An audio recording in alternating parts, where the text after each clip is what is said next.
Hi, welcome back on Do It Yourself channel. I'm gonna show you how to check all your apps and app settings in your Samsung Galaxy M15.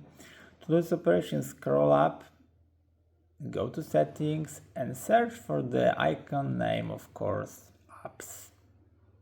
Yep. And there will be all the list of apps in your phone.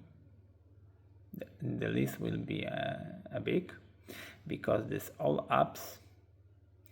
When you enter to some apps, you will have some settings of these apps about the notification, permission, screen time, and many more. You can open and of course tap whatever you want. You can sort it, all of your apps. You can set a Samsung app settings here. Yep, and the three dot.